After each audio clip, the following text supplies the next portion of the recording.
Hola, hoy quisiera compartirles un pequeño fragmento de Las Malas de Camila Sosa Villada. A las 4, a los 6, a los 10 años, yo lloraba de miedo, había aprendido a llorar en silencio. En mi casa y con un padre como el mío estaba prohibido llorar. Se podía guardar silencio, descargar la rabia mientras se hallaba la leña, golpearse con otros niños del barrio, pegarle puñetazos a las paredes, pero nunca llorar. Y mucho peor, llorar de miedo. De manera que aprendí a llorar en silencio, en el baño, en mi cuarto o camino al colegio. Era el uso privado de eso que solo estaba permitido hacer a las mujeres. Llorar me regocijaba en ese llanto, me permitía ser la protagonista de mi melodrama marica. ¿Cómo no llorar con un padre que bebía siempre más allá del límite? ¿Qué otra cosa podía hacer más que aprender a llorar? Su violencia después del alcohol me aterraba, la casa vacía también, la casa sin mi mamá, la posibilidad de que hubiera muerto por la calle sin que yo lo supiera. Mis papás se habían casado muy jóvenes, tuvieron un noviazgo breve, que mi mamá recordaba con nostalgia, porque en esos primeros meses él le parecía el hombre más atento y protector del mundo. Recién separado con dos hijos pequeños de su matrimonio anterior, ella era huérfana, madre de, madre desde la adolescencia y no tenía padre. Había sido criada por sus abuelos, en una casa donde tuvo que rebuscárselas como pudo, en una época en la que todo era injusto para las mujeres, especialmente para las mujeres huérfanas como mi mamá. La madre de mi mamá había muerto a causa de un aborto, y el hombre que la obligó a abortar en aquellas condiciones vivió en la casa contigua a la de mi mamá, hasta que ella se fue a vivir con mi papá y se convirtió en concubina. El miedo lo teñía todo en mi casa, no dependía del clima o de una circunstancia en particular. El miedo era el padre. No hubo policías ni clientes ni crueldades que me hicieran temer del modo en que temía a mi papá. En honor a la verdad, creo que él también sentía un miedo pavoroso por mí. Es posible que ahí se geste el llanto de las travestis, en el terror mutuo entre el padre y la travesti cachorra.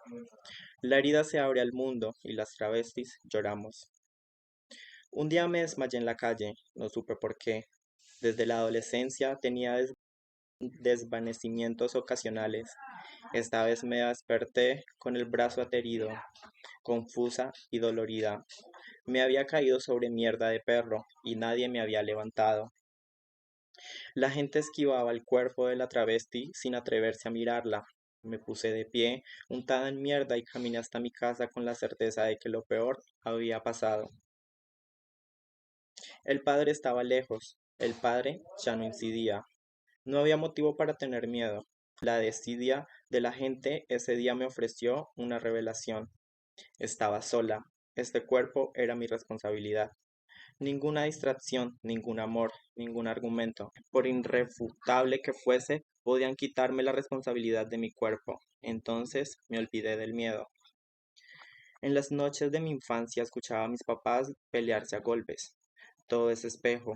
Busco la violencia, la provoco, estoy sumergida en ella como un baño bautismal. Soy una prostituta que anda por las calles de noche cuando las mujeres de mi edad duermen en sus camas. Camino por la calle, incluida en los planes de la violencia, pero también en los planes del deseo. Participo de eso repitiendo la violencia que me vio nacer, el acostumbrado ritual de volver a los padres, de volver a ser los padres, de resucitar todas las noches ese muerto. Las noches en que mi mamá llora mientras espera a su esposo, las noches en que los clientes no llegan, los amantes engañan, los chongos golpean, las noches de mi mamá fumando a oscuras, mirando las sombras, las noches de meterse en el cuerpo, todo lo que nos expanda, todo lo que nos endurezca, la armadura de la sombra de no saber cuál es verdaderamente el enemigo en esta vaina. La ignorancia que ataba a mi mamá a la enfermedad de ese matrimonio y a mí, a la enfermedad de mi matrimonio con el mundo.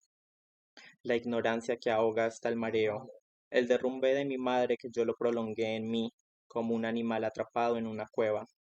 Mi mamá con un niño a cuestas que ya comenzaba a decepcionarla. Pobre madre, el niño afeminado que no cedió a los cintazos, al castigo, a los gritos y cachetadas que intentaban remediar semejante espanto, el espanto del hijo puto. Y mucho peor, el puto convertido en travesti.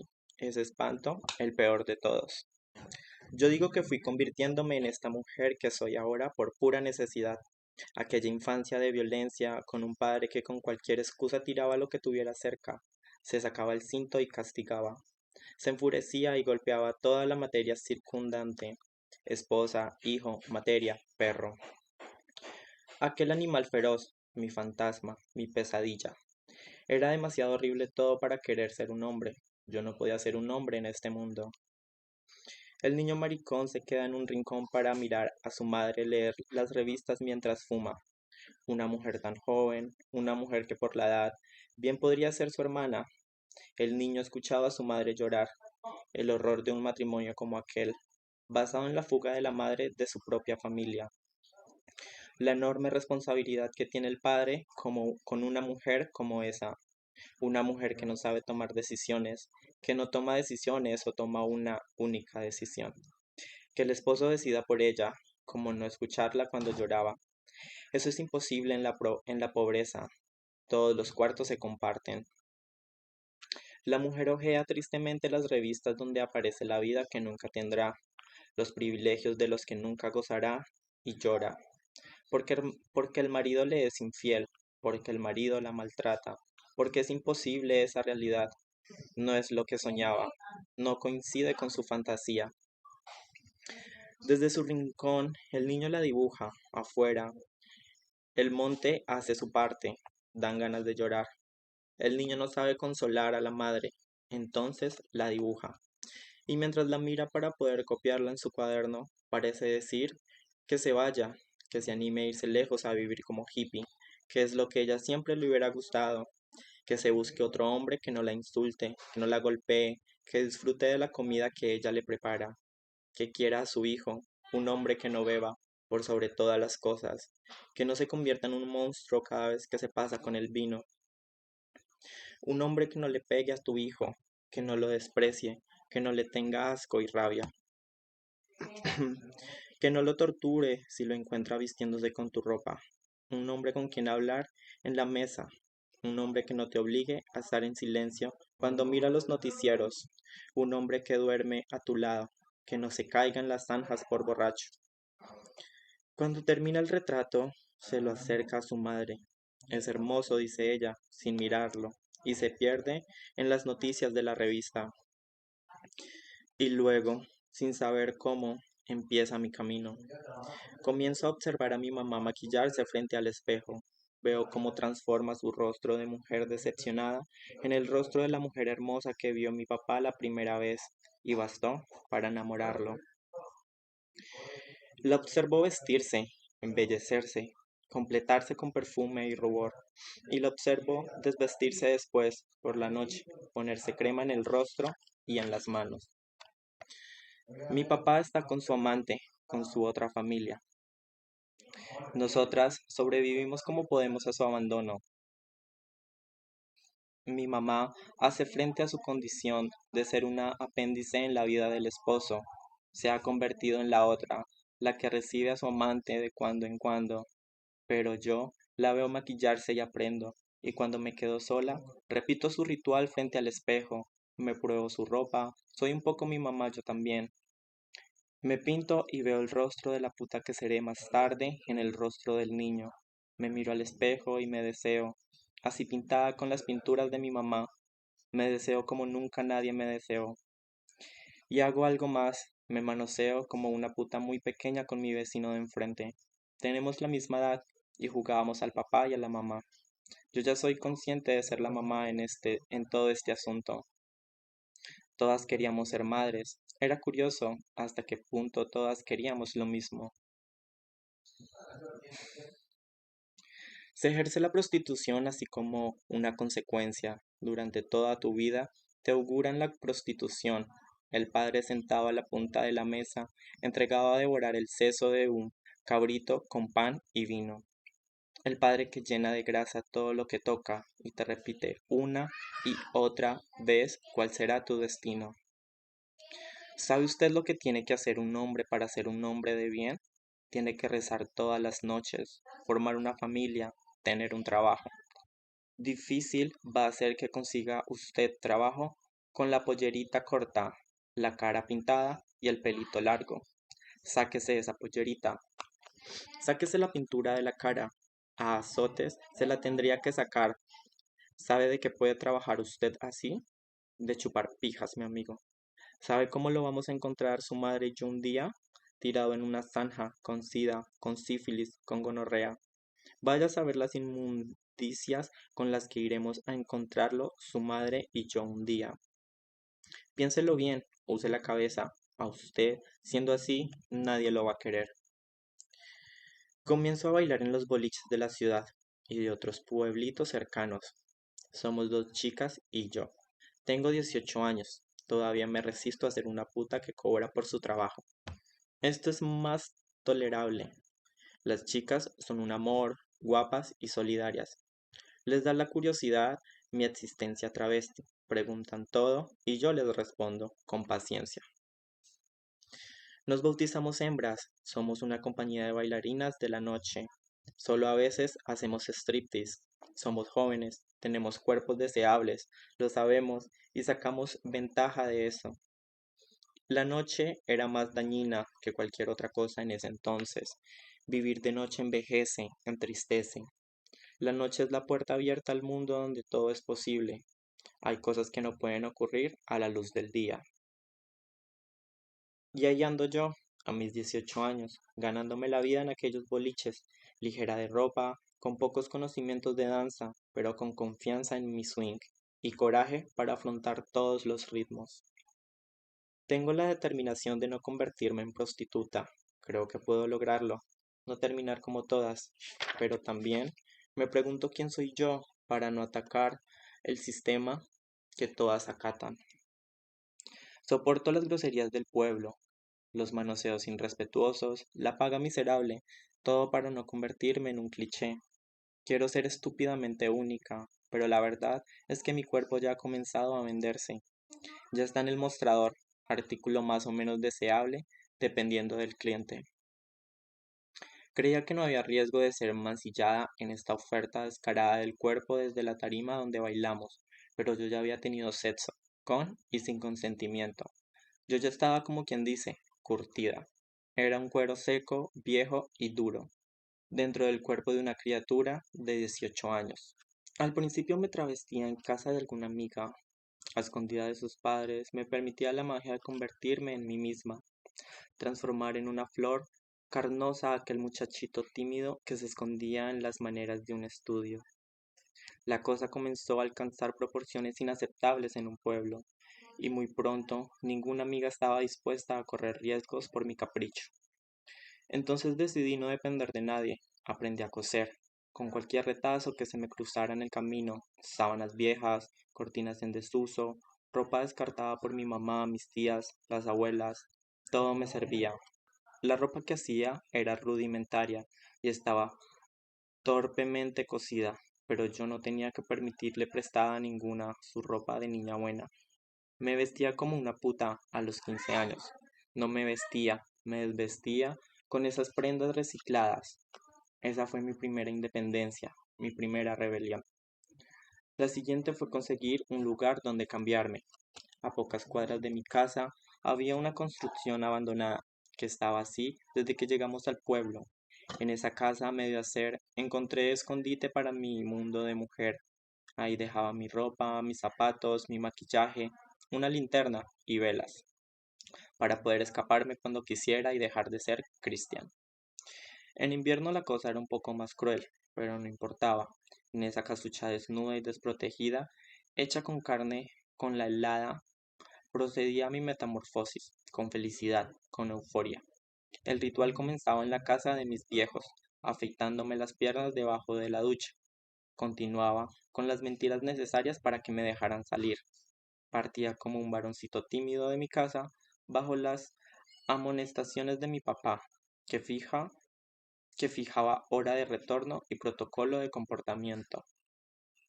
Y cuando nadie me veía, me colaba en mi palacio de ladrillos sin revocar y procedía a convertirme en Camila. El par de medias robado a mi abuela, el vestido que cosí con una cortina que olía a matamoscas, el maquillaje que descartaban mis compañeras, mis primas, mi mamá, el perfume que me escondí en el bolsillo cuando se distrajo la mujer de la farmacia, los zapatos que logré comprar a escondidas después de 2 años de ahorrar cada moneda que me daba mi papá para el recreo. ¿Era una ladrona? Sí. ¿Qué otra opción tenía? ¿De qué otra manera hacer posible aquel ritual si no era a través de robos, engaños, mentiras?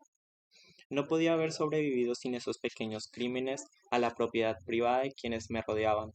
Todos colaboraron, sin saberlo, con esa niña que salía de noche a pasear su culo joven por aquellas veredas que de día recorría vestida de varón, caminando como varón, protegida en ese varón que quería ser invisible. Camila está hecha de pequeños delitos, primero a la madre, a las tías y primas, después a mis compañeras de baile y después a los clientes, sobre todo a los clientes. Una noche, cuando tenía 17, salí a bailar. Me escapé por la ventana de la cocina. Había dejado la ropa para cambiarme guardada en un bolso en la construcción abandonada. También había dejado velas y una linternita y los maquillajes. Era invierno. Los inviernos en aquel pueblo eran crueles. Podía hacer 15 grados bajo cero sin esfuerzo. Las heladas caían como un manto asesino y silencioso en el valle. Como era un maricón mentiroso, podía escaparme sin problemas cada vez que lo deseaba. Me quedaba despierta en el medio de esa nada que era aquel pueblo, con los ojos abiertos clavados en mi quimera negra, esperando oír roncar a mis padres su sueño cansado, el sueño cansado, exhausto. Después de la vigilia, enteramente dedicada al sufrimiento de poner una piedra encima de la otra para tener un techo donde guardarse, a sufrir igual que los que no tienen nada. En cuanto los oía roncar, salía en puntas de pie, con las zapatillas en las manos, y saltaba por la ventana al frío cortante de las calles. Me cambiaba la luz de 2 velas con la linterna encajada en un hueco a la pared. Me pintaba como podía, en un espejito de mano que le había robado a mi mamá en un descuido. En esa época iba a bailar al mismo boliche donde iban todos mis compañeros de escuela. Mis compañeros rara vez me saludaban, mis amigas se escurrían discretamente entre la gente, el resto me empujaba cuando avanzaba entre ellos. Alguno me ponía el pie para que me tropezara, otro me quemaba el vestido con un cigarro, pero yo seguía adelante, en sintonía con mi mundo, y me ponía a bailar en el único lugar que quedaba, donde no me molestaban, los reservados. Ahí donde mis comadres y mis compadres iban a besarse con descaro, ahí donde sucedían todas las cosas que realmente importaban en la noche. Ahí bailaba yo, pero no en un rincón, no. Bailaba de una punta a la otra de los reservados, entre los infieles, los calentorros y los desesperados, llena de vida, de desesperación, llena de una mujer que no iba a detenerse. Esta rutina de escaparme de casa para trasvestirme duró casi 2 años, desde los 15 hasta pasados los 16. En el medio me negaron la entrada al boliche, donde iba. Alguna zorra había dicho que me encontraron orinando de parada en la pileta del baño de mujeres. Le creyeron a ella, por supuesto. El dueño me dijo, no muy amablemente, que no volviese, salvo que fuera vestido de varón. Empecé entonces a salir a pasear por el centro nomás, a que todos me vieran, a que toda esa turba de brutos serranos me viera bien vestida, y después hacía el mismo camino a la inversa hasta terminar en mi habitación. Esa noche salí como todas las noches de aquel invierno, a dar mi vuelta por el pueblo. Estaba estrenando unos zapatos de Nobu que eran como unos mocasines, con tacón alto, muy de moda en ese entonces. Había sacrificado mis meriendas de un año para poder comprármelos, pero en el camino se me rompió el taco del zapato izquierdo, y tuve que emprender la retirada con los zapatos en la mano, pisando tan solo con las medias aquellas veredas heladas. No me había dado cuenta de que me seguía una camioneta de la policía. Cuando me salí de la avenida, por una de las calles laterales que llegaba hasta mi casa, el patrullero se detuvo a mi lado. Me preguntaron a dónde iba y si tenía documentos. Yo respondí que a mi casa, que no tenía el documento y que se me había roto el zapato. Nosotros no podemos dejar que un menor ande a estas horas suelto en la calle. Te vamos a tener que llevar hasta tu casa. El terror de imaginarme a mi papá en la puerta de la calle mientras yo descendía del patrullero, en un vestido hecho a mano con las cortinas que misteriosamente habían desaparecido de casa. Le contesté que no había problemas, que ya llegaba, que mi casa quedaba a una cuadra, que muchas gracias, y abrí el portón de una casa al azar y me metí como si fuera la mía, hasta que oí desaparecer al patrullero. Cuando se fueron seguí a mi casa, pero al doblar en una esquina, el patrullero aceleró desde la nada y volvió a arrimar su potencia a mi cuerpo travesti. Dentro iban dos policías y un civil. Vos sos el hijo de Sosa. Subí, te vamos a llevar a la comisaría. Tu papá no sabe que andas así vestido. Respondí que no. Bueno, le vamos a tener que decir, no podemos andar así, es una contravención. Yo comencé a llorar. No llores, y subí. No llores que no pasa nada, dijo el que manejaba, y en vez de enfilar para la comisaría, enfiló directamente al río. No dije una palabra hasta que detuvieron la camioneta. Ellos dijeron que me podían dejar cerca de casa sin que mi papá se enterara de una sola palabra de lo que había pasado esa noche, si yo era amable con ellos. Yo pensé en todas mis compañeras de secundaria, locas de curiosidad por la primera vez. Las muchachas que iban con sus secretos por los patios del colegio, secreteándose lo maravilloso que era era hacer el amor por primera vez con alguien que te ama. Incluso mis compañeros hablaban de un dolor mágico que tenían las chicas, un dolor sagrado que era el dolor de la primera vez. Y ahí estaba yo, en medio de la noche, adentro de un patrullero, a punto de saber qué clase de dolor sagrado significaba perder la virginidad. Esa noche debuté con dos policías y un civil, que sospechoso, también era policía.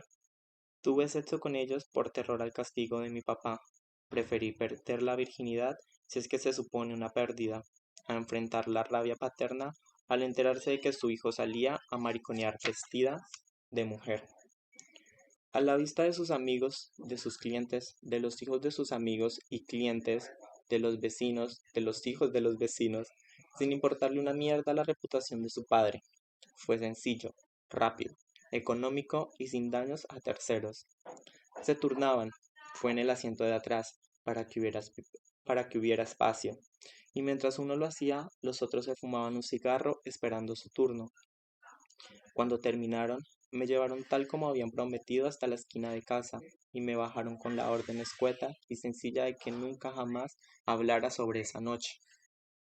Esa semana en el colegio me moví con un ánima que ha perdido su lazo con el más acá. Casi no podía caminar, en parte por el dolor.